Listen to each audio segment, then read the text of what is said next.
Buenas tardes a todos. Muchísimas gracias por estar aquí en la tarde del Índice Festivo. Como cada año en Buesa, esta vez con la colaboración de Blesa, intentamos montar algún acontecimiento cultural. Este año es la nueva cultura del agua. Contamos, gracias por ello, infinitas gracias, con la presencia de los profesores Arrojo y Mérida, que han tenido, interrumpiendo sus agendas, la deferencia de estar con nosotros. Muchísimas gracias. Gracias a todos vosotros también por vuestra asistencia, especialmente, como no puede ser de otra manera, por nuestra alcaldesa, María Teresa, gracias. Gracias también a Joaquín, el alcalde de Blesa, y el de Moneva, José Antonio. Muchísimas gracias a todos vosotros. Por primera vez, nuestras asociaciones se juntan para organizar un encuentro cultural como intenta ser de categoría en esta ocasión. Lo representan Susana Cabello y Pedro Arquet, de modo que nadie mejor que ellos para introducir la conferencia, junto con nuestro Javier, que ha sido un poco el artífice de la presencia de estas dos personalidades de prestigio internacional. La palabra la tenéis vosotros. Bueno, pues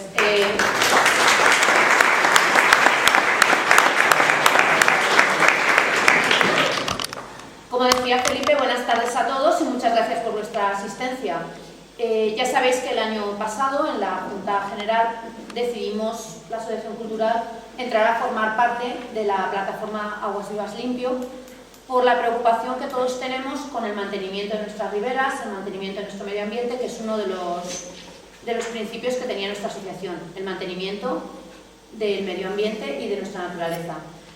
Y dentro de esta plataforma nos comentaron, oye, cada asociación cultural, ya que estáis aquí, ¿por qué no nos echáis una mano organizando una actividad?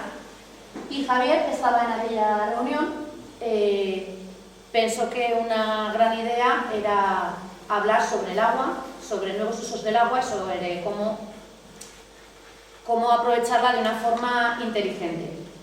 Y se puso en contacto y fue buscando hasta que consiguió traer a dos personas realmente importantes a que hablen aquí para nosotros. Entonces, os voy a dejar con Pedro, que es de la plataforma del Río Aguas Vivas, y que nos cuente un poquito también por qué se decidió hacer esta actividad. Bueno,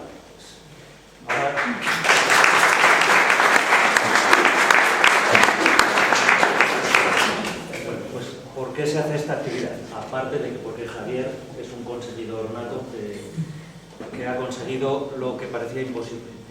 Pues esta actividad se basa un poco también, y probablemente ellos mismos no son conscientes, no lo saben, de lo importantes que estas dos personas han sido para nuestros pueblos literalmente, Buesa y Blesa, con su actuación previa, con su actuación general, a la que consagran toda su vida, cada día, y que posiblemente no lo saben, pero van dejando huella allá por donde pasan. En el año 2018, no me voy a extender porque lo conocemos todos bastante, se presentó ante la Confederación Hidrográfica una instancia para una solicitud de pozo aquí a 3 kilómetros de nosotros. Iba unida ante una aprobación de la INAGA, Instituto para la Gestión Empresarial Porcina, por la cual se iba a construir una macrogranja equidistante entre ambos pueblos y a solo 100 metros de lo que serían los ríos Magneta y Aguas Vivas. En el año 2020, porque todo esto pasa desapercibido, ¿vale? Pasó desapercibido para todo el mundo y va a ser una realidad, excepto para dos personas.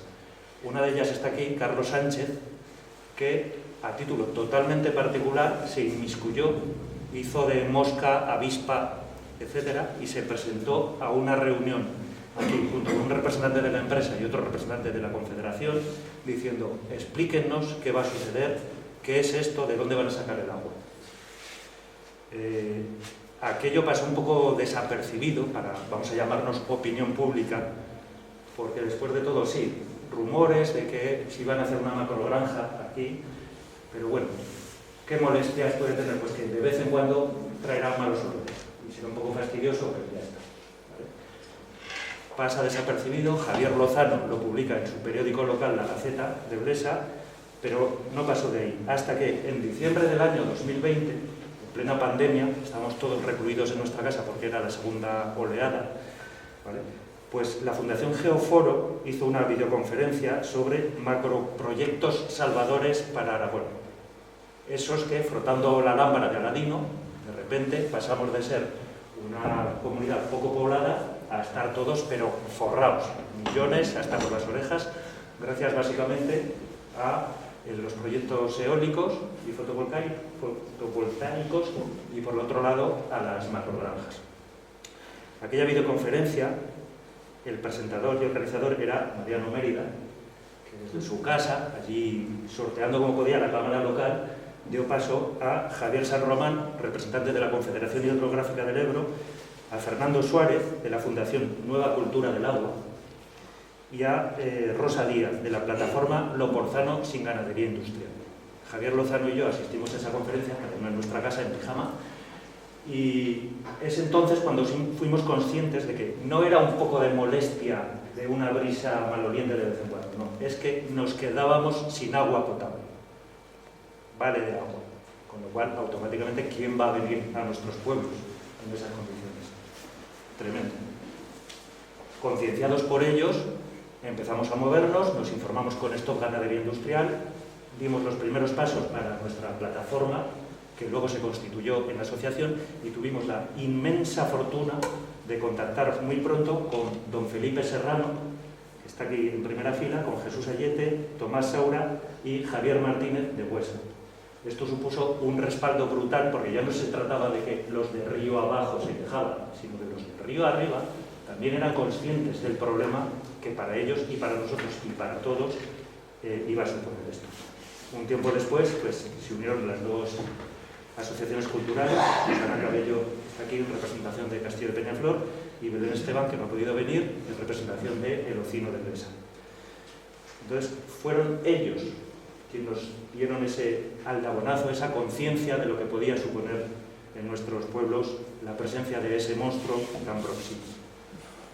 Y por si esto fuera poco, pues en diciembre del año 22, cuando ya estábamos muy metidos en el ajo, hubo una manifestación en la Plaza España en defensa del proyecto del Frago, lo recordaréis. Bueno, pues era diciembre, por la noche, hacía frío, estaríamos menos de 100 personas probablemente, y tampoco es que pasara mucha gente para escuchar nuestro mensaje. Bueno, pues uno de los que sí pasó por allí fue don Pedro Arrojo, quien tuvo la cortesía de tomar el micrófono por un momento y dijo unas frases que nos dejaron marcadas para siempre y que supusieron un impulso muy claro. Don Pedro dijo ante nosotros: tienen ustedes la razón. Tienen ustedes la razón y el derecho a exigir sus derechos humanos al agua potable y al saneamiento, por encima del enriquecimiento de nadie. Tienen ustedes la razón.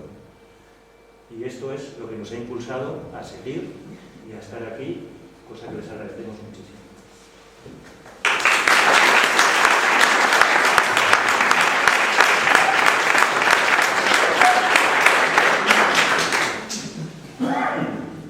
Buenas tardes a todos. No sé si se oye. Sí. Bueno, el micrófono bien. Hay hombres que luchan un día y son buenos. Hay otros que luchan un año y son mejores. Hay quienes luchan muchos años y son muy buenos. Pero los hay que luchan toda la vida. Esos son los imprescindibles. Pues bueno, de imprescindibles hablamos de Pedro y de Mariano.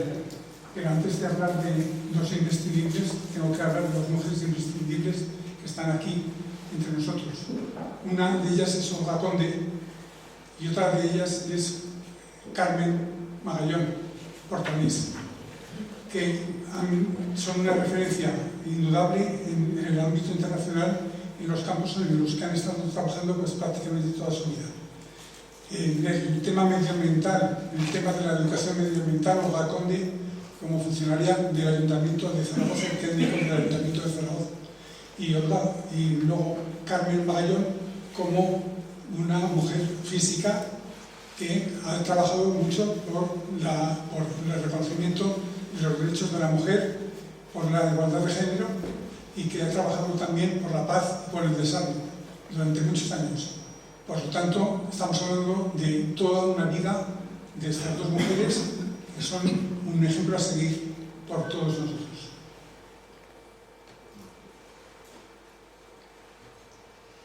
Y ahora me toca presentar un poco el currículum de los dos que nos acompañan en la mesa, de Pedro Arrojo y de Mariano Mérida. Pedro Arrojo es actualmente relator especial sobre derechos humanos, al agua potable y al saneamiento. Fue nombrado por el Consejo de Derechos Humanos en septiembre de 2020 y inició su trabajo de mandato el 1 de noviembre de 2020. Pedro Arrojo es licenciado en Ciencias Físicas y doctor en Ingeniería de Fluidos. Durante los últimos 30 años, sus investigaciones se han centrado en la economía y la gestión del agua. Ha publicado más de 100 artículos y libros. Fue también diputado en las Cortes de España en 2016 hasta 2019.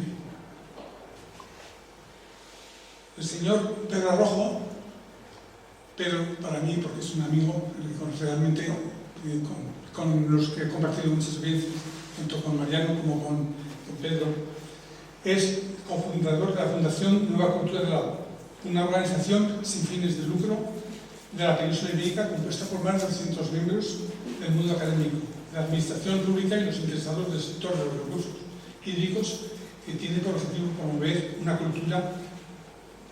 nueva cultura del agua. Coordinó los dos primeros congresos, si me equivoco, los dos ibéricos que se hicieron sobre la nueva cultura del agua y la Conferencia Latinoamericana por la Nueva Cultura del Agua, celebrada en Fortaleza, Brasil. Es cofundador de la Red de Agua Pública, del RAP, y en concreto forma parte de la Agua Pública Europea.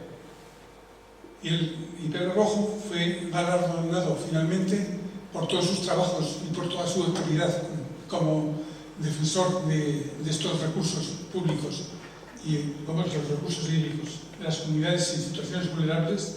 Fue galardonado con un premio que es equivalente al premio Nobel que se concede habitualmente en este tema de medioambiental, que es el premio medioambiental Hoffman, por sus contribuciones a la conservación de los ecosistemas hídricos y su participación en conflictos relacionados con el agua que afectan a los derechos humanos de las comunidades en situaciones vulnerables. Y de 1997 a 2010 fue miembro del Comité Científico Español del Programa sobre el Hombre y la Biosfera de la UNESCO. Mariano Mérida, a mi izquierda, también es un referente histórico internacional de los movimientos ecologistas y también de la lucha por el medio ambiente. Comenzó su labor como profesor del Colegio Lestonac, que conoceríais algunos de vosotros, en Torrero, y de allí recibió pues, su primer premio con un grupo de alumnos que realizaron un trabajo sobre el medio ambiente. Ha sido una activista en favor del medio ambiente desde siempre, con organizaciones como ANSAD, a la que pertenece actualmente. La Red Pública de Aragón también pertenece a la Red Pública de Aragón, a la RAPA, que es un espacio que aglutina diferentes movimientos sociales, instituciones y personas para promover una visión del agua como bien común y servicio público. Ha sido coordinador del proyecto Voluntarios desde 2004 hasta su disolución en 2019. Desplegó un importante trabajo en la mejora de las riberas y las aguas de los ríos a través de la educación, la participación y la sensibilización. Su activismo le ha llevado a una tarea de divulgación a través de libros, de los medios de comunicación, artículos, charlas, siendo un colaborador habitual de estos medios. Y en defensa de la naturaleza, el agua pública, el ebro y sus otras de riego. Por mi parte nada más. Bienvenidos a Huesa del Común, que sé que no... Bueno, tú no la conocías, Mariano ya no nos conocía porque ya había estado aquí en otra ocasión. Y muy agradecidos por que habéis podido encontrar en vuestras agendas tiempo para venir.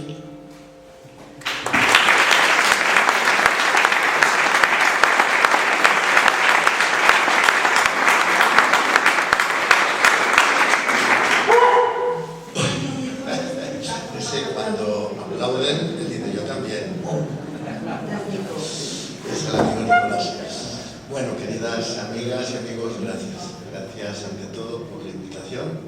Es una maravilla conocer este pueblo, esta zona.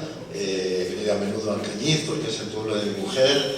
He estado en Aguaviva también, en Aguas Vivas, porque hubo el conflicto de aguas, ¿no?, del Bergantes, pero no había subido a esta zona y entonces es una maravilla llegar y ver la imagen de este pueblo, impresionante, ¿eh? Un pueblo hermoso, la iglesia, el castillo arriba, pero si esto cómo es posible que no lo conozcamos, que no estemos promocionados, ¿no? Digo, un pueblo así en Estados Unidos sería un monumento nacional, sería expectación general de todo el país, así que enhorabuena por este pueblo hermoso que ustedes tienen. Bueno, como se ha dicho rápidamente, yo soy profesor de análisis económico de la Universidad de Zaragoza, aunque con un, vamos a decir, currículum mixto, ¿no? Físico en origen, ingeniero en el doctorado, luego estaba más interesado en la economía, acabé entrando en el departamento de análisis económico y es en donde he desarrollado pues ya mi propia trayectoria como investigador y como profesor en análisis económico, centrado, como habéis dicho, en la economía del agua, en la gestión de aguas, ¿no? En el último tiempo, ya cuando era profesor emérito de la universidad, bueno, pues fui seleccionado por Naciones Unidas como lo que se llama relator especial de Naciones Unidas para los derechos humanos al agua potable y saneamiento. Os explico muy rápido para que sepáis de qué va eso, ¿no? Naciones Unidas escoge determinados temas, expertos independientes, hace procesos de selección a nivel mundial y en particular lo que son derechos humanos.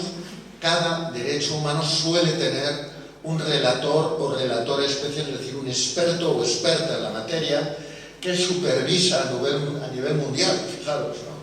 En qué medida se cumplen o no se cumplen esos derechos humanos. También hay otros temas que son motivo de creación de un mandato de Naciones Unidas, para lo mismo, con comisiones colectivas expertas o con expertos concretos para dar seguimiento.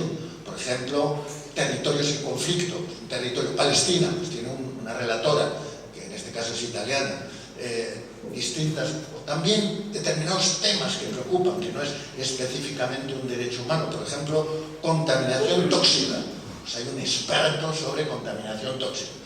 ¿Qué función tenemos como relator? Primero te nombra, pues un proceso de selección, yo tuve el honor, yo no lo esperaba, había tenido apoyos importantes de los movimientos del agua, tanto aquí en Europa como en América Latina, donde era bastante conocido, pero yo veía que no tenía posibilidades, que era un tema que se escapaba un poco a los espacios en donde yo había trabajado directamente, y eran 20 y tantas personas, muchas de ellas muy potentes, y yo sinceramente pensaba que no tenía opciones, pero al final pues me seleccioné, entonces paso a ser relator por 3 años. Luego se decide si el relator sigue otros 3. Entonces recién, hace pocos meses, pues la Asamblea, lo que se llama el Consejo de Derechos Humanos, que es la institución de Naciones Unidas que tiene su sede en Ginebra, en Suiza, pues vota y me renueva por otros 3, ¿no? Durante 3 años más seré relator en agua y saneamiento. ¿Qué hacemos los relatores? Bueno, pues somos, como por así decir, los representantes de Naciones Unidas ante los gobiernos. O sea, mi interlocución es directa ante gobiernos. Yo, por ejemplo, recibo, ya os diré, aquí al gobierno español mismo, el gobierno que está ahora en funciones, y si fuera, no es un problema ideológico, o sea, me da igual que sea PP, PSOE, que sean de izquierdas, de derechas, que sea una dictadura, que no. Yo me dirijo al gobierno porque es la representación oficial de ese país, ¿no? Sobre temas como este que vais a tratar hoy aquí, ¿no? Y entonces, ¿por qué? Porque recibo denuncias de que está en peligro o en quiebra el ejercicio de los derechos humanos al agua potable y al saneamiento. Y entonces entro en relación con el gobierno. Es decir, soy un representante de Naciones Unidas ante los gobiernos, ante la opinión pública, de manera que después de hablar con los gobiernos y después de dar un tiempo diplomático para que el gobierno reaccione, mi carta de alegación, mi protesta o mi queja documentada ante el gobierno, le dejo 2 meses y a los 2 meses mi carta, mi opinión es pública y a partir de ahí pues mi interlocución con medios de comunicación, etcétera. Mientras tanto, pues lógicamente, aunque no de forma pública, pues interlocución con movimientos sociales, alcaldes, universidades. Bueno, esto llevado a nivel mundial, podéis imaginar que es una labor imposible de abarcar.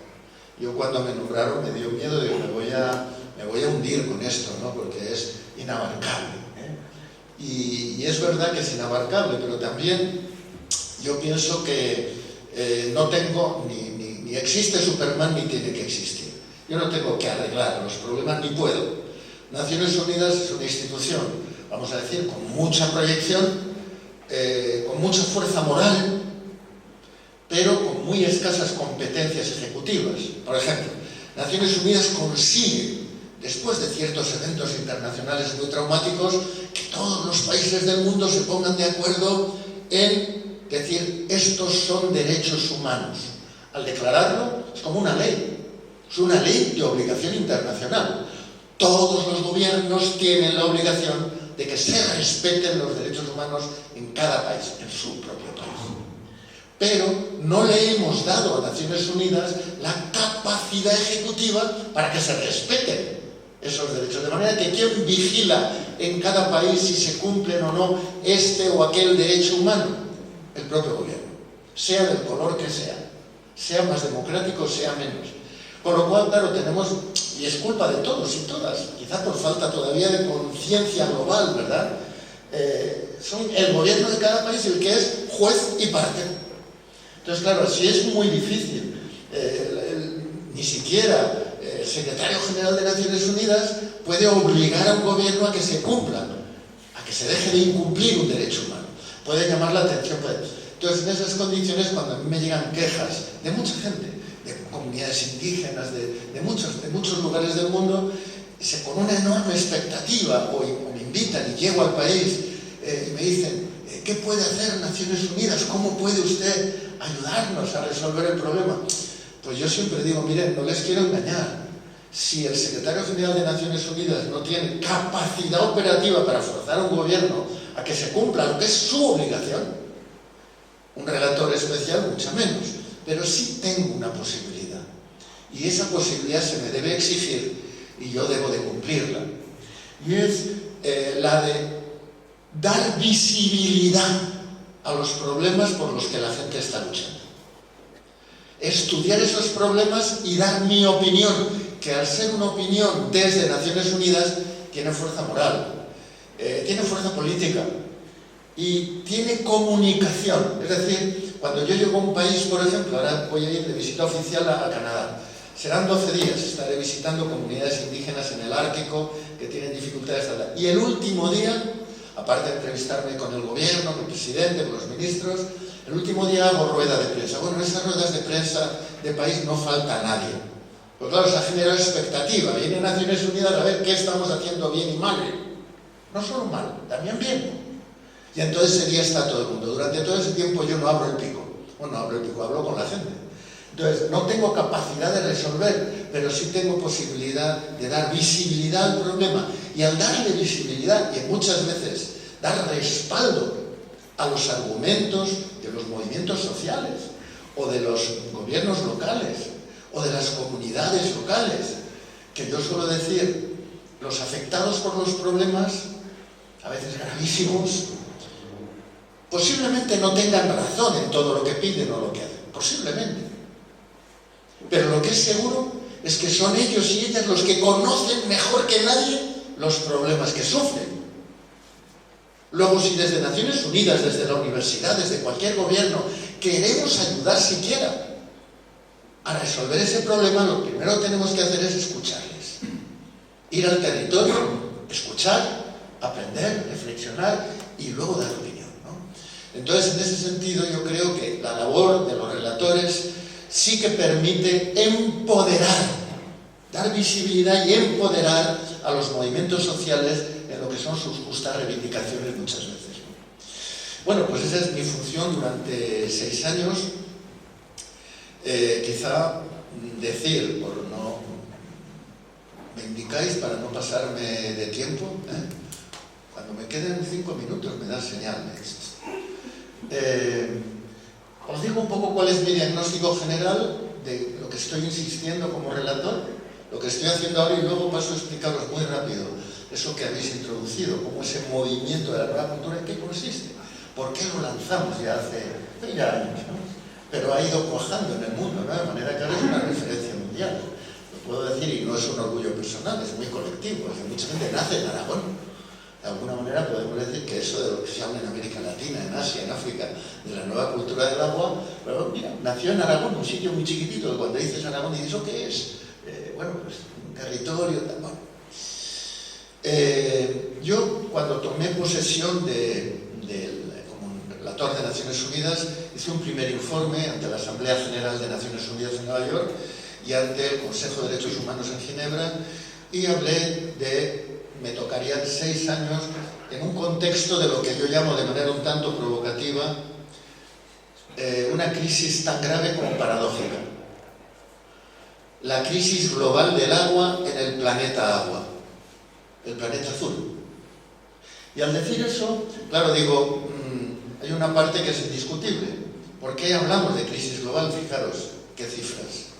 Un planeta en el que hay 2.000 millones de personas sin acceso garantizado al agua potable. 4.000 millones de personas que no tienen saneamiento básico. Eso que en cualquier sitio dicen, oye, ¿dónde está el lavabo? El baño, ahí,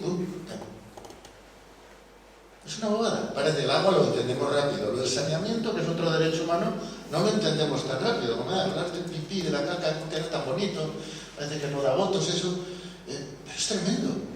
¿Sabéis lo que pasa en gran parte del mundo? Yo tengo que hacer pipí, si soy un hombre, no hay problema. Ahí mismo, en el arbolico ese, pim, pam, ya está. Ah, pero si eres una mujer, una joven, a esconderte, por dignidad, a esconderte lejos, lo cual favorece violencia sexual, violaciones, en todo el mundo, 4.000 millones de personas. Bueno, pues esa es la situación. Hablar de crisis global del agua, por tanto, no es arriesgado.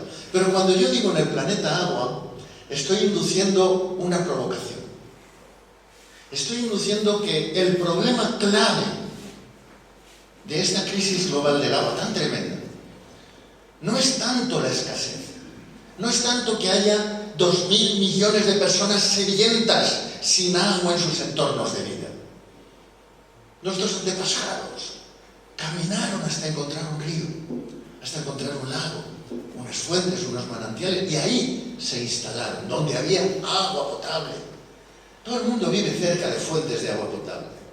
Problema, en la mayoría de los casos, no digo, hay zonas del mundo, de las zonas esteparias o áridas, que con el cambio climático, por ejemplo el Sahel africano, con el cambio climático posiblemente en muy pocas décadas sean inhabitables por falta física de agua. Ahí sí, hay falta física de agua. Pero la inmensa mayoría de esos 2.000 millones de personas, insisto, no son tantos sedientos y sedientas sin agua en sus entornos de vida. Son 2.000 millones de personas, en su inmensa mayoría, terriblemente empobrecidos, brutalmente empobrecidos, que viven junto a un río o sobre un acuífero contaminados. Ese es el problema. Y por eso, cuando hago ese diagnóstico, siempre indico, hay 2 líneas de trabajo fundamental en todo el mundo. Y en cada lugar hay que mirar hasta qué punto es así, cuál es la clave, porque cada territorio tiene su personalidad y su realidad, sus capacidades y sus problemas, y por tanto también sus soluciones. Y sois vosotros y vosotras los que conocéis mejor y los que tenéis que dictar lo que entendéis que es más razonable, más prudente, más interesante para vuestra vida y para la vida de vuestros hijos, nietas, etc. Bueno, pues en esa perspectiva yo hablo siempre de 2 líneas de trabajo claras. La primera, hacer las paces con nuestros ríos, con nuestros acuíferos, con nuestros ecosistemas acuáticos, que son los que sostienen la vida en el territorio. Hacer las paces. Recuperar el buen estado de esos ecosistemas acuáticos. Recuperar el buen estado de lo que nos dio Dios o quien fuera. El ciclo hídrico ese que hizo que nuestros antepasados se pusieran a vivir aquí y no en otro lado. recuperar la ingeniería natural que mueve día a día el ciclo hídrico a través de tecnologías sumamente sofisticadas, que son las que mantienen el equilibrio de ese ciclo hídrico, recuperar esa ingeniería natural como clave de la vida. Y eso es compatible luego con muchos usos, pero usos que no deben de quebrar la salud, la sostenibilidad, el buen funcionamiento de esos ecosistemas. Primer desafío. De hecho, el informe temático que este año presentaré dentro de pocas semanas en el plenario de Ginebra va sobre esto. Lo podéis ver en la red, está yo creo ya publicado en los idiomas oficiales de Naciones Unidas. Entre esos idiomas está el castellano, el español, lo podéis leer. Siempre publico también un informe amigable, más cortito, más sencillito y que se puede leer fácilmente. Si luego os interesa mucho, leéis el informe un poco más completo, ¿no? El segundo informe lo haré un mes después de la Asamblea General de Naciones Unidas y el tema es el agua como herramienta y argumento para la paz y la cooperación en el mundo, en cuencas transfronterizas. No me voy a enrollar en esos temas, pero entender el que sí está plenamente relacionado con lo que estáis hablando hoy aquí es el informe que llevo a Ginebra. Luego yo creo que os puede ser bueno conocerlo y a lo mejor el informe amigable, bueno, pues difundirlo. Si lo veis amigable, pues puede ser, lo puede entender un niño, lo puede entender, bueno, puede ser motivo de comentario entre nosotros y vosotros. Esos son el primer desafío, hacer las paces. El segundo, promover una gobernanza democrática del agua, entendida como un bien común y no como una mercancía. Entendida como un bien común, accesible para todos y todas, pero no apropiable por nadie. Yo como profesor de economía siempre los primeros días de mi infancia en la facultad solía hacer una reflexión con mis alumnos y alumnas a veces diciendo, miren, tengan cuidado. Las cosas más valiosas de la vida, como el cariño verdadero de la copla, ni se compran ni se venden. Se administran, se gestionan, pero no a través del mercado. ¿Cuánto vale el cariño que tienes por tus hijos? ¿Cuánto vale tu dignidad? ¿Cuánto vale? No, que no está en venta. ¿Qué pasa? ¿Que no vale? No, vale muchísimo, es lo que más vale. Pero por eso que vale mucho no está en venta. Lo administramos individual o colectivamente, bajo los criterios que consideremos adecuados, con mucho cuidado, con cariño incluso, pero no es el mercado el que lo gestiona. Y eso no es estar en contra del mercado, es estar en contra de emplear el mercado para cosas que el mercado no sabe hacer. Porque claro, si transformamos el agua en una pura mercancía, el que menos dinero tenga, o el que menos poder político tenga, pues no tiene derechos humanos. Se los lleva el que más tiene, el que más poder tiene, el que más capacidad tiene para acaparar eso que no debe ser un bien apropiable por nadie. Y esto lo repito y lo repito. Bueno, esa es mi filosofía. Yo este tipo de enfoque es lo que suelo llamar, en síntesis, la nueva cultura del agua. A ver, ¿por qué? Y entonces rápido, ¿no? Me avísense, por favor. Empezamos hace ya años, era el tiempo en el que surgía, independientemente del gobierno, estas cosas que voy a decir de verdad, no dependen de ser de izquierdas o de derechas. Derechos humanos es un acuerdo mundial, es un acuerdo de democracia, de humanidad. Yo diría desde un punto de vista incluso religioso, o desde un punto de vista ético, con religión o sin ella, de derechas o de izquierdas. Es el punto de acuerdo que tenemos que tener entre todos y todas. Pues yo pienso que hay grandes cosas en la vida que tienen que ser motivo de grandes acuerdos, de sintonías base para la convivencia. Este es uno. Por eso yo en la nueva cultura del agua siempre dije, esto no es ni de izquierdas ni de derechas. ¿Y por qué surgió? Pues surge, fijaros, cuando lo habéis citado en parte, en un momento determinado yo estaba centrado en empezar a trabajar economía del agua, a ver cómo gestionamos el agua, y me llega gente del Pirineo. Me digo, oye Pedro, tú estás estudiando el agua, y nosotros tenemos pueblos, vivimos en pueblos que nos hemos enterado que nos los van a inundar, que van a hacer una gran presa y lo van a inundar. Y nosotros pensamos que tenemos derecho a vivir en nuestros pueblos, que es donde están enterrados nuestros padres, es nuestra historia, es nuestra identidad. creemos que tenemos derecho a esto y sin embargo nos vemos desbordados. Entonces, ¿podrías ayudarnos a estudiar nuestro caso, a ver si siquiera esto es razonable económicamente, que era lo que yo estaba estudiando? Bueno, ahí me empecé a meter, ¿no? Con el tema de grandes presas, grandes trasvases, enseguida luego la propuesta, el proyecto de trasvase. Y claro, al final decías, vamos a ver, el agua es útil para muchas cosas. Es útil para regar, para hacer ganadería, para hacer industria, para hacer campos de golf, para hacer piscinas, y todo es legítimo. Todo es legítimo. Pero debe haber un orden de prioridad. ¿Cómo comparar el valor del agua que tú necesitas en tu casa? No es mucha. El agua que tú necesitas en tu casa para garantizar una vida digna, no un lujo, una vida digna a tu familia. ¿Cómo comparar el valor de ese agua con el valor del agua para llenar legítimamente una piscina?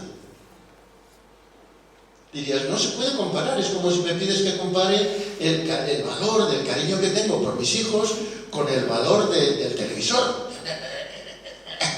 No lo puedo comparar. Son categorías éticas de distinto rango. Hay prioridades, lo primero es lo primero y lo segundo es lo segundo.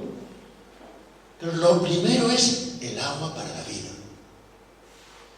el derecho humano.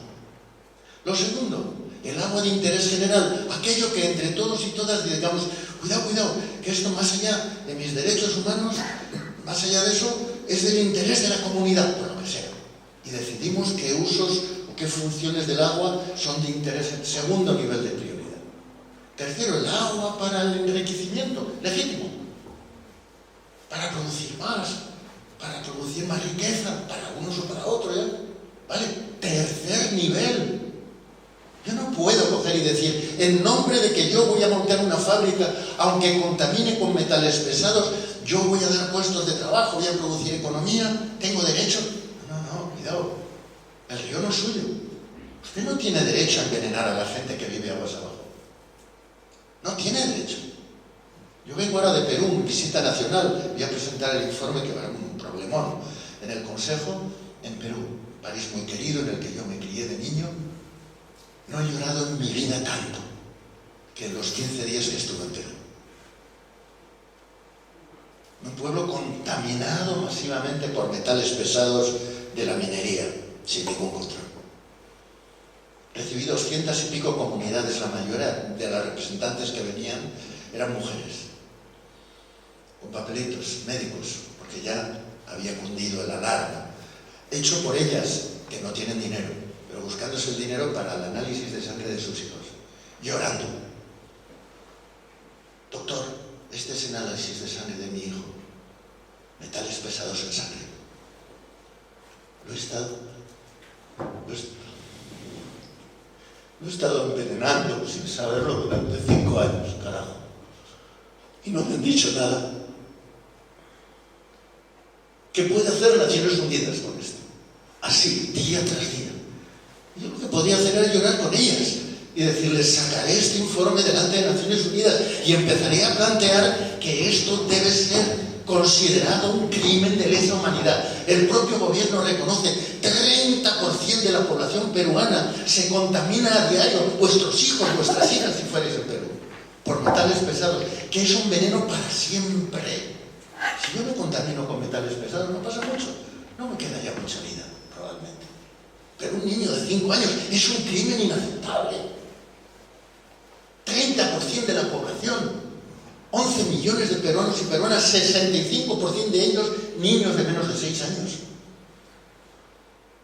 Bueno, yo no digo que ese sea lo que hay aquí, pero en gran parte del mundo son problemas de este cariz.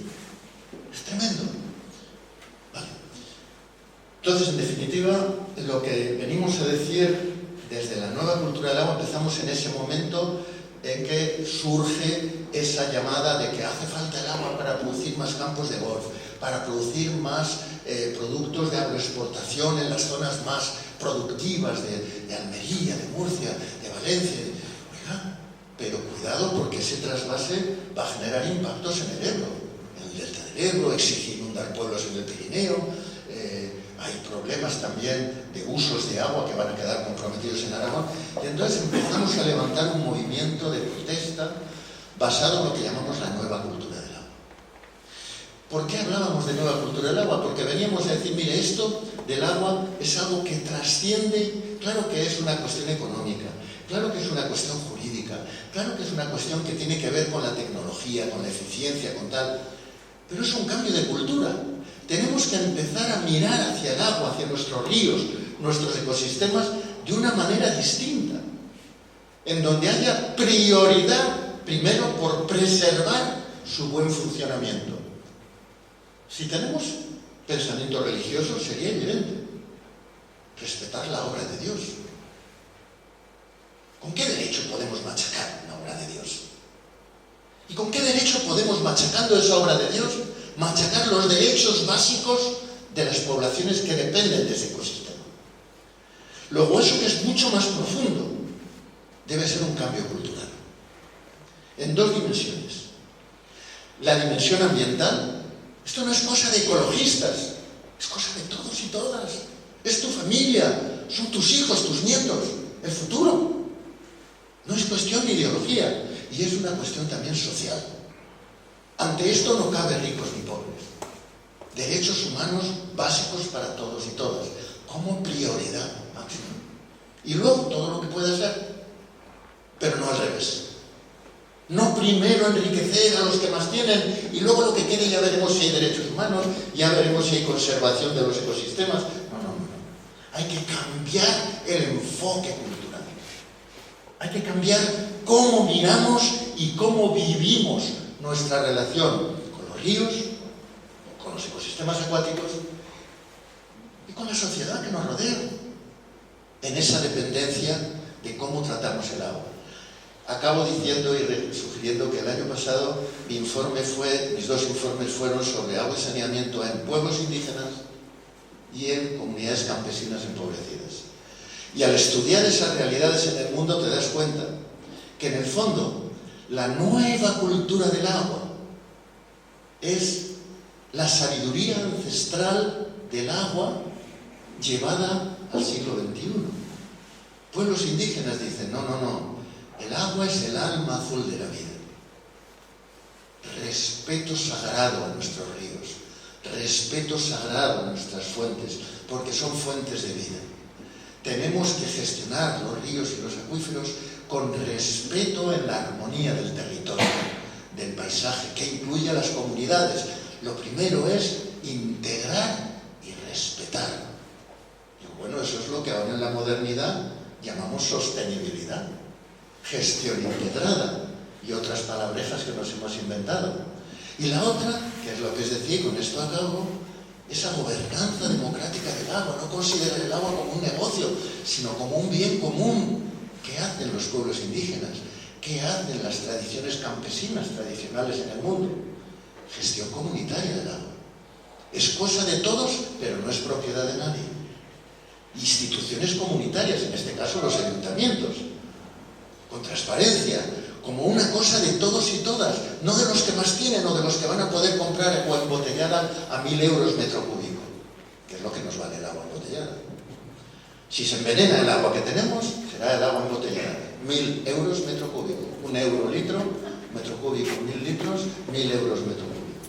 Bueno, eso ya no es derecho humano, eso es una mercantilización, privatización de lo que no debe de ser privado, de lo que debe de ser bien común, interés general, bien común. Bueno, pues nada más, muchas gracias.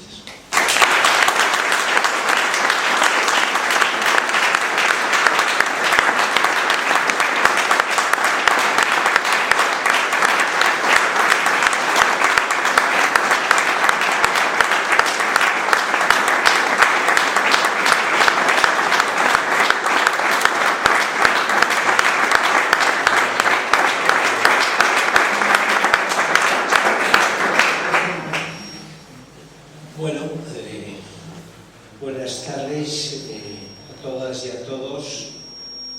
Estoy en un marco, Pedro citaba el marco urbano, con edificios tan extraordinarios como este, pero yo tuve la suerte, cuando coordiné junto con más gente el proyecto Voluntarios, de los que Pedro de Iglesia participó, pues recorrimos diferentes ríos de Aragón, y entre ellos el Aguas Vivas. Hicimos itinerarios de seguridad de baños, y yo recuerdo, porque fueron muchos los ríos que recorrimos, el entorno de Huesa hacia arriba, con zonas idílicas, de un río pequeño, pero que tiene un sabor y un encuentro con la naturaleza especial. Y si ya hacemos de Huesa a Blesa, unas zonas de chopos cabeceros, en aquel tiempo eran bellísimos, las cosas cambian y a veces mueren el arbolado, pero eran unos paseos realmente maravillosos.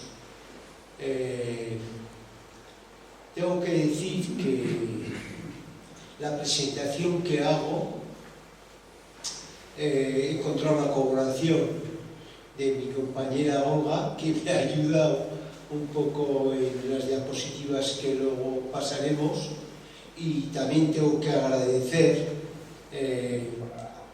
a Javier Martínez que se acordase, y a su compañera Carmen, de que yo podría decir algo, y vengo con la modestia de decir cosas, pero que está claro que seguro que hay cosas que se pueden debatir y de alguna manera comentar más extensivamente.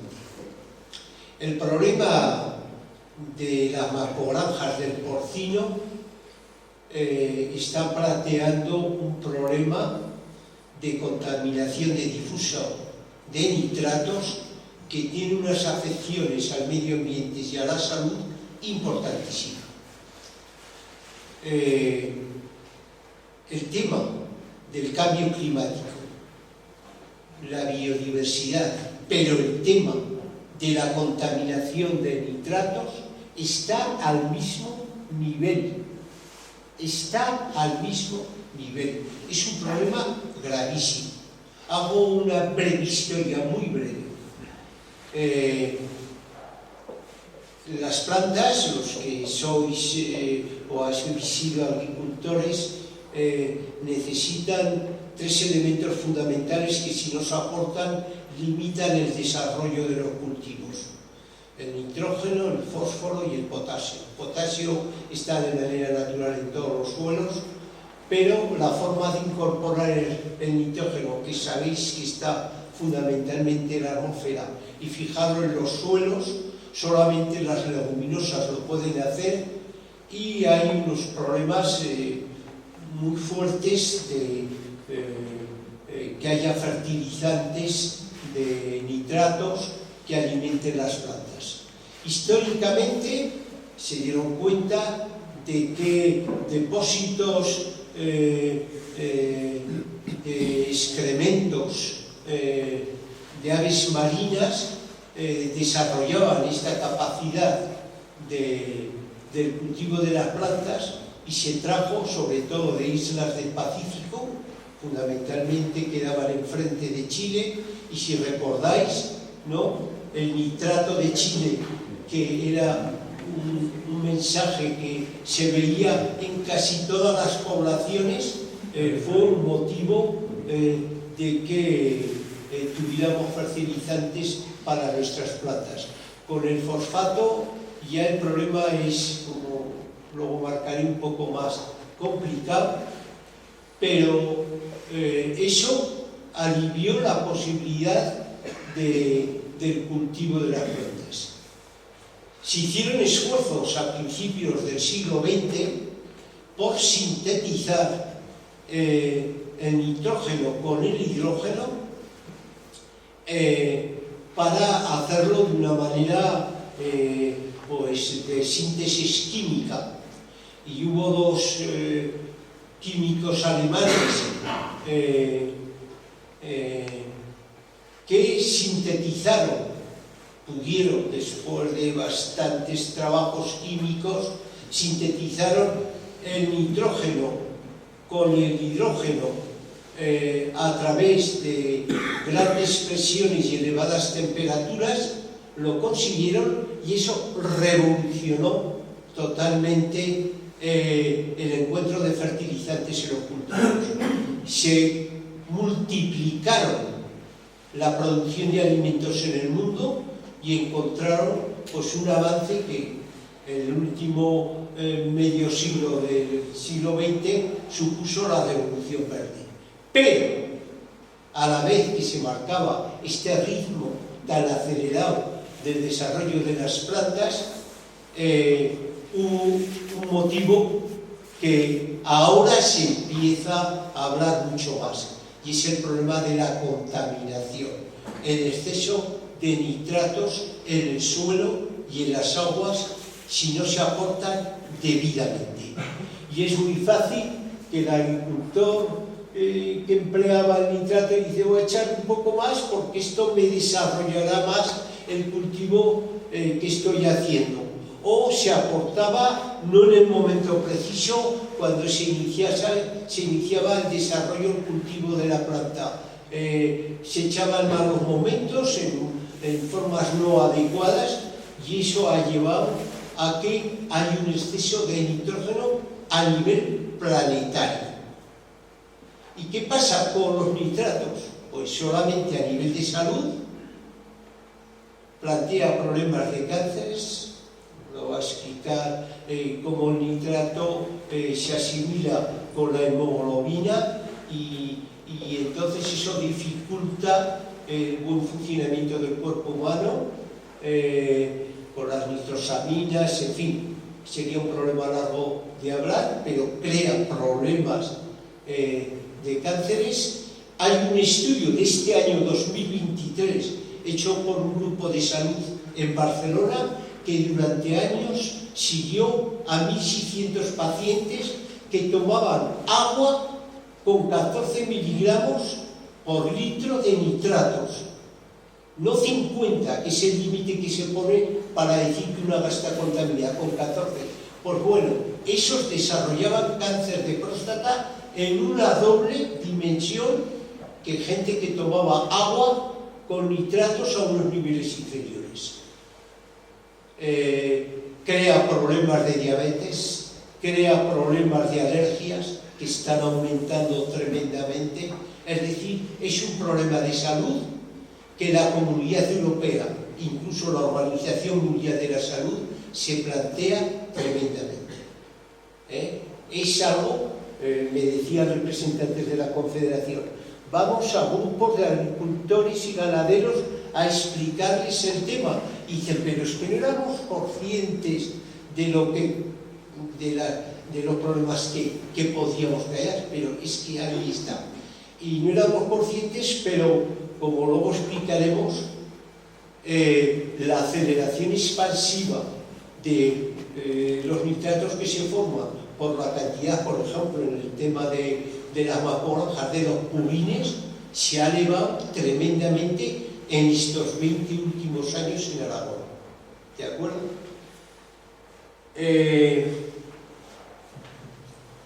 Yo voy a leer, es un PowerPoint hecho con mucha letra, pero es para que vosotros podáis leerlo a la vez que lo digo yo. Esto está en manos de Javier, por lo tanto, es una presentación que todo el mundo la puede tener, vosotros lo distribuís y tal, y aquí hay una serie de documentos de consulta que podéis seguirlo en internet de una manera relativamente normal. Un primer documento es la estrategia Nitrache. Es algo que la Confederación Hidrográfica del Ebro ha sacado hace unos 6-7 meses, ¿de acuerdo? Precisamente por la Dirección General del Agua, que ha establecido que las confederaciones se tienen que poner mucho más a la hora de trabajar, de limitar el número de nitratos que hay en nuestros suelos y agua, planteándose que sería necesario disminuir el 50% de este volumen de nitratos para el 2030, para dentro de 7 años. Yo creo que es un horizonte dificilísimo de atajar. Luego me he fijado un documento que también está colgado en la red, uno que se elaboró en el 2008, pero que se ha renovado, es el planeamiento hidrológico del Aguas Vivas. Exhaustivamente miran toda una serie de características de caudales, de flora, de fauna, todo lo podéis encontrar en eso, planeamiento hidrológico del Aguas Vivas. Luego, pues, nosotros llevamos un grupo de gente trabajando en la historia del porcino. Yo mismo he publicado algunos artículos en el periódico de Aragón, pero sobre todo el periodista Eduardo Bayona ha hecho aportaciones muy buenas sobre el problema de la macrogranja del porcino. Luego hay Datalista, es un grupo de dos periodistas que han hecho trabajo sobre el tema del porcino en España y enumera cantidad de problemáticas que hay con respecto a esta situación. Hay un documento último que es el 5º programa de buenas prácticas, que luego explicaré, del Gobierno de Aragón, que con mapas tratan exhaustivamente la situación de la contaminación difusa de los nitratos. Y luego, pues, vuestros trabajos de la Asociación Río de Aguas Vivas, de la gente de Blesa, que también tenéis colgadas en la red, cantidad ya de elementos más concretos de la zona de Aguas Vivas. Bueno, las granjas de porcino son una maquinaria de carne barata. Hay un sociólogo, Jason Moore, que considera que la naturaleza barata es fundamental para la acumulación del capital. Es decir, vamos a la naturaleza, de alguna manera nos aprovechamos de los recursos que tiene, pero los contaminamos y lo dejamos en una fase de no recuperación, con lo cual a corto o medio plazo la naturaleza no puede ofrecer esos recursos para poder utilizarlo. Tiene unos trabajos exhaustivos, se fija en 4 o 6 aspectos. Trabajo es, pues eso, la forma barata de que la gente con su trabajo mal pagada, pues es acumulación del capital con las plusvalías. Del alimento, de los alimentos, hay que crear alimentos baratos, energía barata y materias primas baratas. También en estos campos se puede hacer toda una extracción que no corresponde a lo que en justicia y en deuda hay que reparar. En esta naturaleza barata, la carne barata juega un papel fundamental y lo vais a entender con el ejemplo que pongo ahí. Por ejemplo, un cordero. Un cordero, esto me lo han dado datos veterinarios. No soy experto directamente y a lo mejor alguien me puede discutir estos datos. Puede ser que tenga razón. Pero me explicaba este veterinario que un cordero produce al año 1,2 crías, lo que supone unos 30 kilos de carne. ¿De acuerdo? Pues bien, un cerdo en estas macrogranjas tiene 2,3 partos de promedio al año.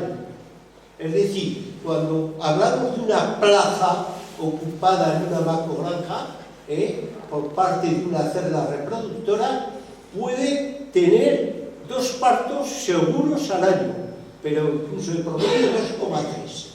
¿De acuerdo? Unas más, otras menos, porque se hace selección de razas y cuestiones de este tipo. Cada parto supone 13 crías de promedio y los cerdos de cebo se engordan en 6 meses hasta tener un tamaño de 115 kilos de peso. ¿De acuerdo? Pues 2,3 por 13 por 15 por 115, que es el número de kilos de peso de un cerdo de cebo, nos da 3.500 kilos. Es decir, es 100 veces más. ¿Qué está pasando? Que el ganado ovino está desapareciendo frente a esta carne barata del cerdo que se está reproduciendo con muchísimo mayor aprovechamiento en estas fábricas de producción de carne. ¿Queda claro? Bien, la pregunta que me hago, ¿esta forma de producción es gratuita para la naturaleza? Lo que hablábamos de carne barata son recursos que luego se pueden reponer, y ahí cito, yo una de las experiencias que tuve, y habría que pasar, todos tendríamos que pasar, y los escolares también, por una visita a una macrogranja. Este veterinario amigo, que me citó los ejemplos del ovino y tal, me llevó a 2 macrogranjas que supongo que eran modélicas para él, no me iba a llevar a unas que tuvieran un funcionamiento relativamente tal. Y yo me quedé pasmado. Ya hemos visto documentales en la televisión y tal, de ejemplos, pero yo lo vi directamente, cómo la madre reproductora está ahí con sus 13 lechones y como no se puede mover, tiene un peso de 400 kilos y apenas se le deja espacio, pues en cada departamento que pasábamos suele ser normal encontrar 1 o 2 lechones muertos, porque por el peso cuando están tetando, ¡pum!, se demuestra. Pero es que ese lechón no ve la luz natural en todo el año. Una alimentación que tendría que ser mínimo 1 año, 2 años o 3 para su desarrollo normal, en 6 meses se le tiene que cebar para que esté dispuesto para el matadero. Los pasillos que dividen estos departamentos hay como si estuviéramos en un hospital y vemos a las enfermeras auxiliares de enfermería con todas las medicinas y los aparatos que llevan para ir entrando a las diferentes habitaciones de enfermos, pues eso mismo existe en las macrogranjas. Una serie de unidades de medicina, de disposición para todo eso, que lo aplican, claro, personas que, a ver si me entiendes, son operarios, que se le dice aplica esto, aplica otro por parte del veterinario, pero nada más. Nulo bienestar animal. Y hombre, puede haber aquí debate sobre que los animales son como las personas, pero todos entendemos que los animales sienten dolor y sienten situaciones del trato que se les da. Producción de piensos con materia prima de países lejanos. Esto entraña a la economía circular. Todo el alimento que se le da a los cerdos nos viene de miles de kilómetros de distancia. Miles de kilómetros. Fundamentalmente soja, que nos viene de Paraguay, Brasil y Argentina. Nos viene de ahí. Claro, ¿quién controla cómo se ha producido la soja que se le da a los cerdos? A nivel de pesticidas, a nivel... Nadie controla. Aquí nos vienen en barcos, de acuerdo, cargados de soja. ¿Cómo se ha producido lo que le ha seguido? Nadie lo sabe. Aquí en el Valle del Ebro, ya sabéis que se produce alfalfa, un tipo de pienso, a veces con 4 portes al año. Pero ¿sabéis? ¿Esa alfalfa es pienso para el porcino? No, es para los Emiratos Árabes y para China. Y uno dice, esta sociedad no la comprendo, tenemos que importar pienso de 12.000 kilómetros de distancia y los que producimos aquí nos los llevamos a exportar a otro sitio. Esto de economía circular tiene poquísimo, por no decir nada. Grandes consumos de agua. Hay diferentes tal. pero bueno, en el proyecto que os han presentado para usar en común es aclaratorio. Cada cerdo, claro, es diferente, que sea un berraco, que sea una cerda reproductora, que sea un cerdo de cebo, pero de promedio entre 12 y 15 litros diarios necesita, con lo cual son los ejemplos que habéis dado en vuestro estudio. 25.000 metros cúbicos para la macrogranja que se va a instalar aquí, más del 10% de todo lo que se emplea, por ejemplo, pues en Blesa para todo el año. Es tremendo. Concretamente, bueno, ya hablaremos de más detalles de los purines que se crean. Se utilizan metales pesados. Hasta el año 22, hasta el año pasado, aún eran permisibles los óxidos de zinc para procesos diarreicos de estos animales. Ahora se han intentado subsanar, pero es decir, estos metales pesados se utilizaban directamente y se utilizan gran consumo de antibióticos. Hablaré de cantidades y la problemática que suprime. Pero el factor fundamental que no está solucionado son los purines.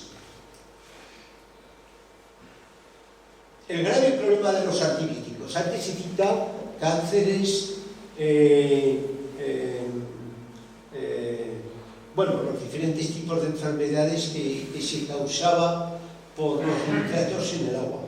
Pero fijaros, se les trata a estos animales con gran cantidad de antibióticos que van a los residuos, al propio animal, entre otras cosas, y va también a los residuos, bueno, unos llaman fertilizantes, que son los purines. Fijaros cómo es el tema del problema de los antibióticos, que el 29 de noviembre de 2022, menos de un año, el Consejo de Ministros aprobó un gran decreto para decir, hombre, es que esto no puede ser la utilización. El 90 y tantos % de los antibióticos que se utilizan a nivel planetario es para la ganadería, no son para las personas. El 90 y tantos %. Bueno, y como dije ahí, siguiendo las directrices, habría que intentar disminuir el 50% del uso de antibióticos para el 2030. Tenemos un uso de 3.000 toneladas de antimicrobianos al año. España emplea 0,4 gramos. No puede decir que sea poco, pero claro, por cada kilo de carne que nosotros ingerimos. 4 veces más que Alemania y 6 veces más que Francia. ¿Qué ha creado esto? Cuando yo os decía que visité esa macrógranja, es normal, aparte hay otros factores, pero que se creen bacterias multiresistentes a los antibióticos. Si yo aquí preguntara, seguro que cualquiera de las personas conoce un vecino, un amigo o un familiar que está quejado de bacterias que se han hecho resistentes y no encuentran antibióticos para solucionarlo. Yo en mi caso tengo 3 casos muy directos. Cada vez están multiplicándose más estos casos. Y hablan, como se señala en el último párrafo, que dentro de 30 años, pero este decreto, lo dice el decreto, que las bacterias resistentes a antibióticos crearán más muertes que el cáncer o los accidentes de tráfico. Aquí hay algún médico que a lo mejor lo puede corroborar. Para fijar el problema, los antibióticos están en los purines, están en todos los desechos, aparte de la carne que ingerimos, que ya entre paréntesis digo, por favor, no digo que seamos veganos o vegetarianos, pero consumamos menos carne. Es un elemento fundamental para la salud. Pero yo al darme cuenta de estas fábricas que funcionan como piezas, no tratar con seres vivos, me he dado cuenta de que, claro, esto genera unos problemas gravísimos. España es el tercer productor de cerdo del mundo y en Aragón se crían la tercera parte de lo que producimos en España. Aragón se ha convertido, ha sido Cataluña tradicionalmente la grande productora de porcino, pero su territorio nada para más y grandes fábricas suyas, Piensos Costa, Guisona, tal, han venido a extender sus bases a Aragón. Solo en la demarcación del Ebro, no de Aragón, del Ebro, más extenso, en los 5 años últimos se ha crecido a un ritmo de 400.000 cerdos al año, de aumento, frente a los que había 400.000 más en la demarcación del Ebro, Cataluña, Aragón, Navarra, fundamentalmente, y sobre todo Aragón. A finales del 2021 había 4.577 granjas en Aragón. Cuando vamos por las carreteras, naves industriales que vemos, podemos decir que básicamente es una granja de porcino. 4.500, o sea, eso es inundable. Con lo que nos toca de producción, 1,3 toneladas por habitante. Por cada habitante, 1.300 kilos de cerdo que producimos. Claro, que uno dice, es que nos comemos cada uno 1.300, no, del 60 al 70% se exporta. Es decir, que aquí se utiliza el agua, toda la producción industrial, ¿para qué? Para llevarla afuera. Es decir, para que algunos hagan un gran negocio de todo este sistema. ¿De acuerdo? Producimos 45 millones de metros cúbicos, 45 hectómetros cúbicos. Lo he puesto de las dos maneras. Es decir, el pantano de la Peña y el de la Luza se quedan totalmente llenos en cantidad inferior de los purines que se producen en Aragón. Una barbaridad. Y aquí la pregunta, que es una especie de milagro. ¿Los purines son un fertilizante o un residuo? Pues aquí han hecho la solución. Mientras los quitamos a los campos y se utilizan por las plantas, es un fertilizante. Pero cuando nos sobran esos purines y no sabemos dónde llevarlos, porque nos faltan campos de cultivo donde llevarlos, solución, quemarlos para producir biogás.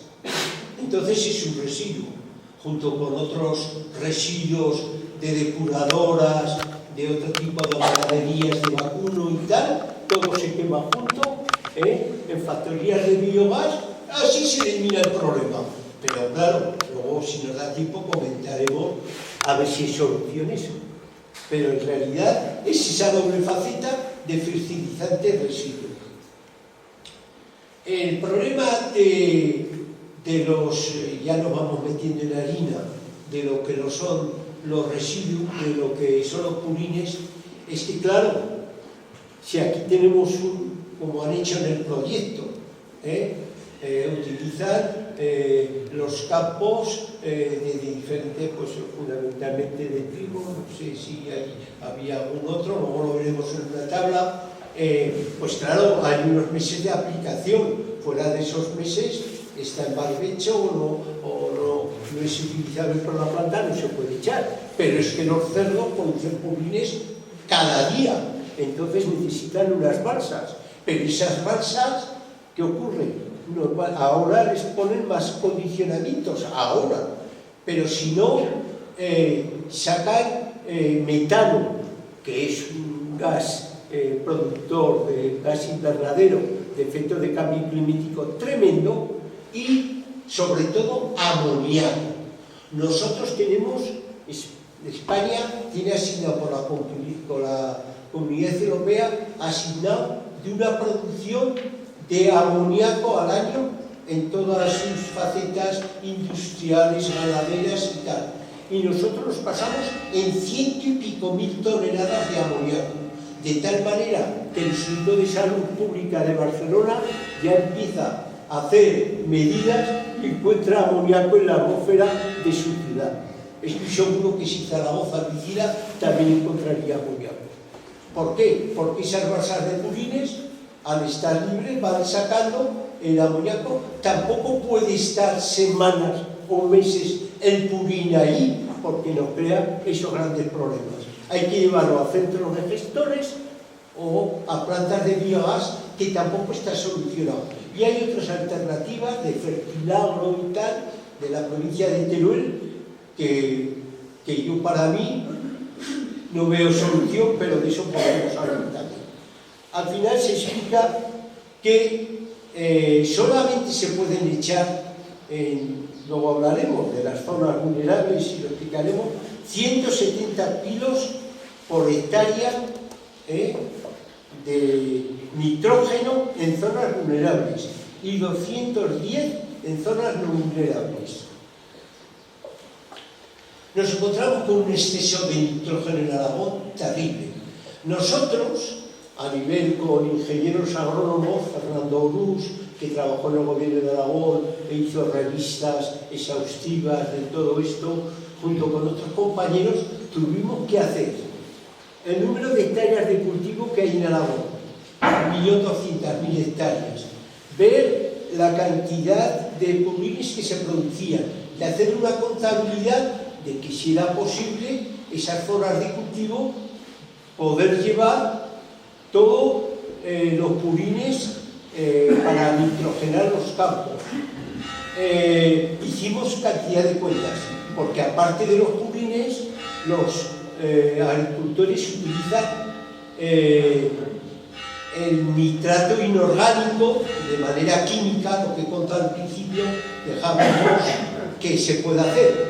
Contabilizando las dos cosas, sobran anualmente en Aragón 138.000 toneladas de nitrógeno, lo que supone que buena parte de las aguas superficiales y subterráneas están contaminadas con el límite que se establecía hasta hace poco de 50 miligramos por litro. 138.000 toneladas. Hicimos preguntas al presidente Lambán, al consejero Lona, continuas, no nos contestaban. Y no tenían estos datos hechos. No lo tenían, pero hace falta ser irresponsable y consecuente, que no sabe las necesidades de nitrogenación que tienen los campos de cultivos en Aragón y establecer límites. Es decir, no se puede vender ya ningún abono inorgánico, hecho químicamente. Con los que se producen en la ganadería tenemos suficiente. Y aun con esto, pues no, 138.000. Pero ha venido un nuevo decreto en el año 2022. Este párrafo es clave, porque resulta que el límite que ha sido hasta ahora de 50 miligramos por litro se ha rebajado a 37,5 en las aguas subterráneas y 25 miligramos. Ya sé que estoy mirando muchos datos, pero estos dos es de toda la charla que doy los que se habría que quedar en la cabeza nuestra, que solamente las aguas subterráneas pueden tener un límite de 37,5 y de 25 las aguas superficiales. Respecto a 50 ha bajado extraordinariamente. Bueno, total, que desde el 91 pasa rápido porque si no va a dar tiempo. La directiva de nitratos pasa ya. Fijaros, tenemos ahí un mapa que es aquellos terrenos que tienen exceso de nitrógeno por lixiviado, por filtración, pasan a las aguas subterráneas o a las aguas superficiales de los ríos. Lo veis en ese mapa, que fundamentalmente es el área de Castilla-La Mancha, allí donde pone Madrid, pues todo lo que viene un poquitín más abajo hacia la derecha. Castilla-La Mancha tiene una zona que tiene un superávit de nitratos tremendo. Lo tiene también la parte de la Comunidad Valenciana, las Islas Baleares, un poco Andalucía, un poco la comunidad de Castilla-León y sobre todo es la cuenca del Ebro, la cuenca donde pone, bueno, Zaragoza se extiende por el Ebro y toda la zona de Cataluña la que tiene un exceso de nitratos superabundante. ¿De acuerdo? Partes como Galicia, Asturias, País Vasco, gran parte de Extremadura no tienen macogranjas, por lo tanto no tienen exceso de nitratos. ¿De acuerdo? Hay áreas limpias de contaminación por nitratos. Pasamos, y aquí tendríamos una importante. Yo lo tengo aquí en color, vosotros también lo veis en color. Aquí tenemos las partes de declaradas zonas vulnerables en Aragón y fundamentalmente es el eje del Ebro, concretamente la comarca de las 5 villas de azul intenso y verde en la parte izquierda, ¿me seguís? ¿No? La parte de los Monegros, la parte de Cinca Media y Bajo Cinca y la Litera. Esas comarcas son las que más acumulan, ¿de acuerdo?, con unas zonas rojas de la olla de Huesca y tal, de contaminación por nitratos. Nosotros, para lo que nos interesa, bajando de la zona verde, que no se me ha ocurrido lo del puntero, perdonad, pero hay dos zonas, Azuada y Muniesa en rojo, ¿las veis? Dos parcelas, estas son zonas vulnerables, tienen exceso de nitratos en nuestro interior. ¿Lo veis o no? A ver, si puedes ver, allá arriba, esas dos, entre medias deja el pasillo del agua arriba, donde se puede ver las poblaciones de Moneva, de Blesa y de Huesa del Común, ¿de acuerdo? Pero ya estamos rodeados de zonas vulnerables, ¿de acuerdo? Luego estaría en la parte derecha del mapa azul intenso todo el Matarraña y ya zonas más dispersas para la Mocha y tal. Bueno, pues este mapa va a quedar inservible cuando se ponga la aplicación de los 37,5 y 25, porque esto representa un 30% de Aragón que cuando pisamos el suelo, o bien el río que tenemos al lado, o las aguas subterráneas, están contaminadas por nitratos, el 30%. Pero cuando se ponga ese decreto en aplicación, será más de la mitad de Aragón. Y no solamente la mitad de Aragón, sino que las partes más pobladas, el eje del Ebro, nosotros en la aluvial del Ebro, nosotros, fijaros, hay un contador, ¿no?, que tiene la Confederación Hidrográfica en la presa de Pina. Ahí mide los nitratos. Si nos metemos al SAE, Servicio de Información Hidrográfica del Ebro, ahí tenemos medidas de nitratos normalmente 19 y 20 miligramos. En aguas superficiales, y 25 va a ser el límite, y normalmente todo un Ebro, que como mínimo lleva 30 metros cúbicos por segundo de caudales, lo tenemos casi en estado de emergencia. ¿Por qué? Porque resulta que tenemos áreas como las 5 villas, con Tauste y Egea, con el mayor número de macogranjas de toda España, que nos están contaminando los acuíferos y nos están dando valores muy grandes de nitratos. Paz. 5 minutos, pues voy a ver si con qué hago. Bueno, hasta donde lleguemos. Se hacen informes cuatrienales de las zonas vulnerables de la cuenca del Ebro. En el programa SNITRACHE están estos cuadros y en las del gobierno de Aragón. Fijaros, en el cuatrienio 2012-2015 teníamos en una cuenca que son 80 y tantos mil kilómetros cuadrados, casi 9.000, la tercera columna, ¿lo veis? 8.911 kilómetros cuadrados de zonas vulnerables en toda la cuenca del Ebro. Bueno, pues en otro informe cuatrienal siguiente, 2015-2019, no eran 8.000 ya, eran 21.000 las zonas en kilómetros cuadrados afectadas de zonas vulnerables. Como veis, es un crecimiento exponencial que no puede ser. Es que en la salud de los aragoneses esto va a quedar afectado en pocos años, porque esto va a tener una consecuencia directísima. ¿Pasa? Bueno, se ha hecho un estudio de zonas vulnerables y allí, en Aragón, fueron declaradas las primeras en 1992 en Gallocanta. Si habéis estado allí, en Gallocanta, esas poblaciones del año 92, es decir, que ha pasado 30 años, ¿no?, continúan contaminadas. Si habéis estado, ahí les sirven las botellas continuamente, vamos, por cisternas, y la gente compra agua embotellada. Después de 30 años que se contamina un acuífero, es muy difícil recuperarlo, muy difícil. En 2018, la Comunidad Europea manda una carta de emplazamiento y en junio de 2020 un dictamen motivado.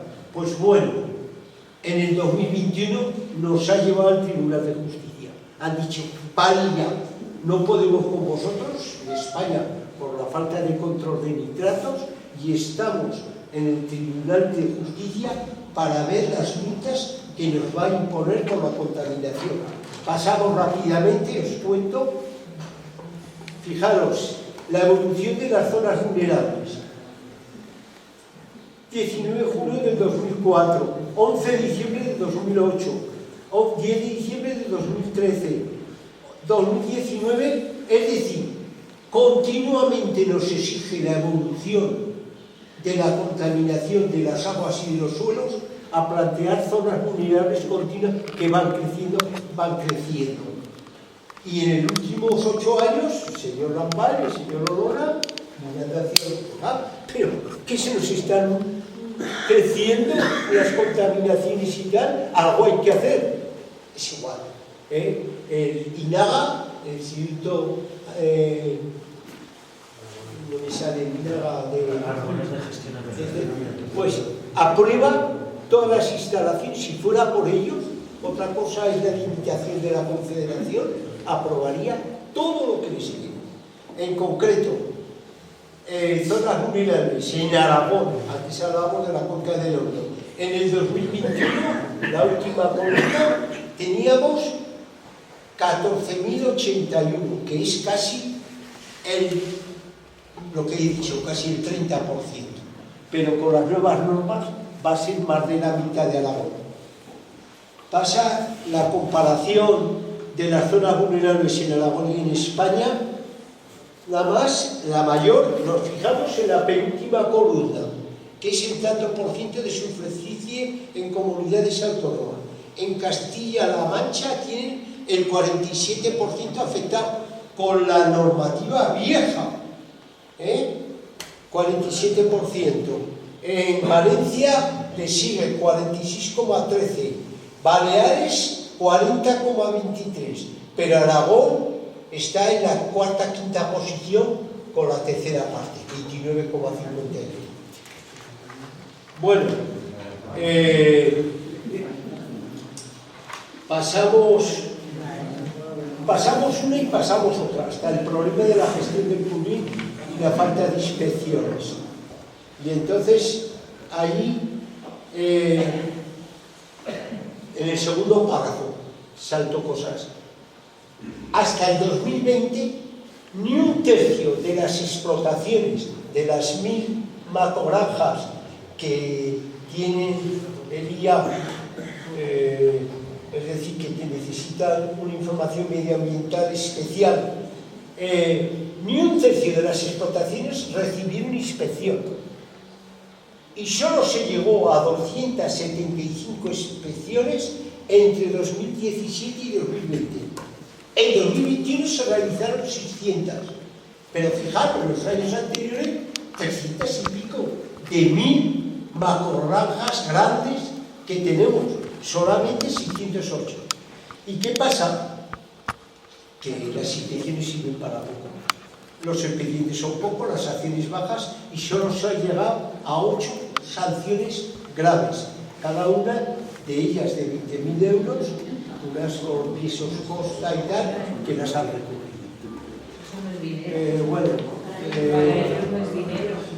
Yo es que veo que el siguiente mapa, la comarca de las Veronadas, y ya quería hablar de, si acaso me permitís 5 minutos más, para medidas urbanísticas para alimentar las macrogranjas. Eso os puede interesar. ¿Ves pasando a unas de medidas? Esta es interesante para ver legislativamente cómo uno se puede enfrentar a la situación de macrogranjas. La legislación autonómica ha dejado buena parte de la responsabilidad en manos de comarcas y ayuntamientos. Y se considera solo apto para la actividad ganadera el suelo clasificado como no urbanizable, suelo rústico. Es decir, que a nivel autonómico todo suelo rústico es permisible para que se pueda colocar una macrogranja. Y con eso ya los ayuntamientos y comarcas actúan. Hay 3 mecanismos para controlar esa industria, pero como vais a ver, muy limitados.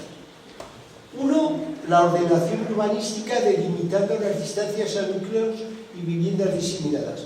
Uno con las normas urbanísticas, con el Plan General de Ordenación Urbana, puede decir, pues oiga, mire, dentro de nuestro término municipal, esto, las macrogranjas se las tienen que llevar a 3 kilómetros mínimo del núcleo urbano.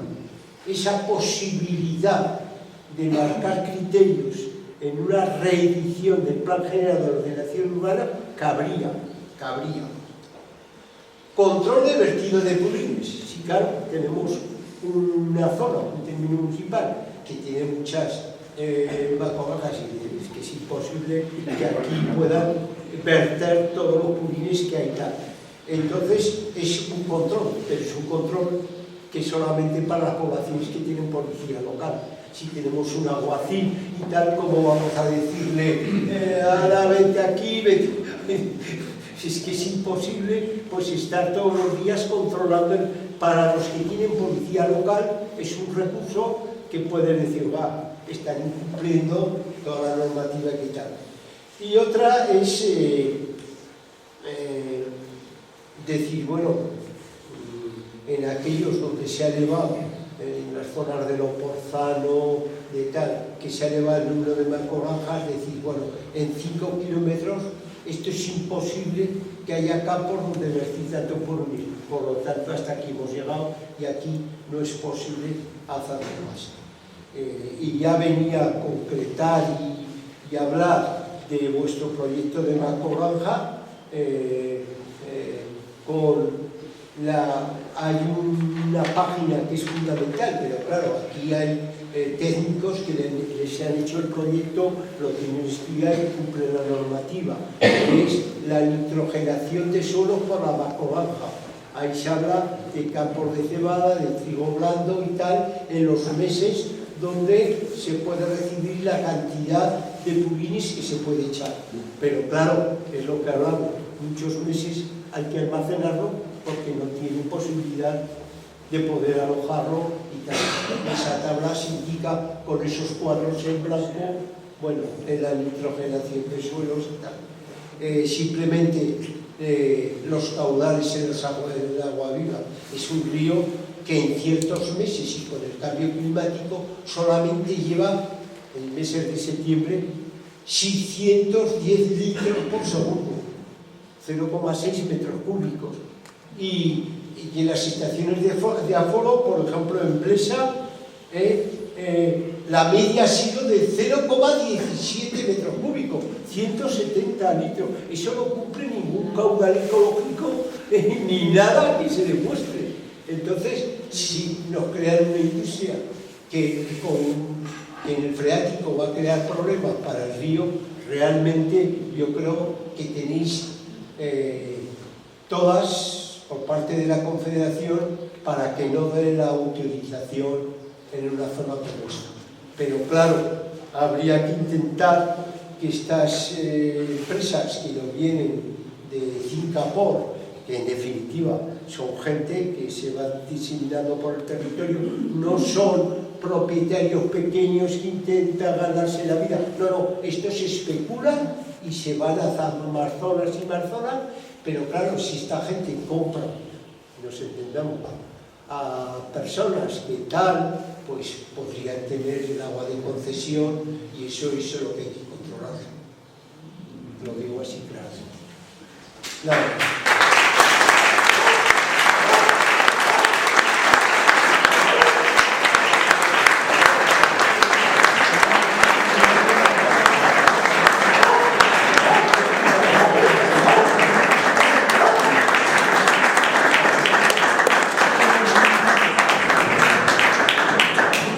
Después de este torrente de información y de datos, casi que no se ha quedado ninguna duda, pero ocasión como esta, con dos personalidades semejantes, no va a haber para aclarar algún concepto o hacer alguna pregunta. De modo que abrimos unos minutos de coloquio, si os apetece. Yo tengo que hacer una aclaración. Si hacéis pregunta, que creo que es bueno que las hagáis, porque todo charlas, debate, intercambio de ideas, teniendo aquí una persona tan valiosa como Pedro, pues es el momento de aprovecharlo. Pero en mi caso, estoy sordo perdido. Queréis hablar, no tengo ningún problema. Pero de escucharos, pero entonces me lo hacéis por escrito o Pedro me lo traslada y podría contestar. Sí lo sé, que tampoco soy un experto en muchas cosas. No soy veterinario, no soy médico, no soy abogado, no soy hidrólogo. Todas estas granjas se están instalando en la España vaciada, traduciendo que serán puestos de trabajo, serán unas empresas que consigan fijar gente en el territorio. ¿Esto es verdad? ¿Es un argumento falso? Los puestos de trabajo.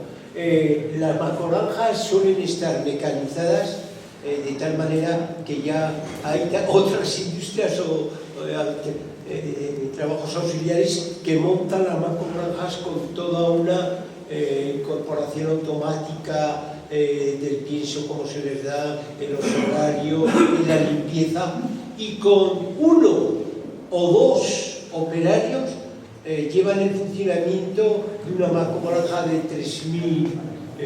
Claro, aquí es madres reproductoras con una diferenciación, pues a lo mejor cabría una especialización mayor, pero con dos operarios te llevan una macrogranja en cualquier sitio. O sea, que de crear puestos de trabajo, nada. No me he referido a que generalmente todo este sector tiene unos puestos de trabajo infravalorados. He hablado de que los piensos se importan en barcos y tal, pero los mataderos es otro elemento esencial. Yo he hablado de las integradoras, es una cosa que se me ha escapado, pero todas estas macrogranjas lo que necesitan es un centro donde se maten a la producción, a los cerdos que se ceban. Entonces, estos mataderos, por ejemplo, de las 5 villas, matan 7.000 cerdos diarios. Bueno, podéis imaginaros, ¿no? A mí me gustaría visitarlo. No he visitado ningún matadero, pero es todo un amasijo de carne, de sangre, de situación. No creáis que es tan penoso y tan esclavo el trabajo que el 90% de los trabajadores son subsaharianos. En Zaragoza, yo tengo por la avenida Madrid autobuses que ponen industrias cárnicas o por el camino Las Torres, y te miras y todos son de raza negra.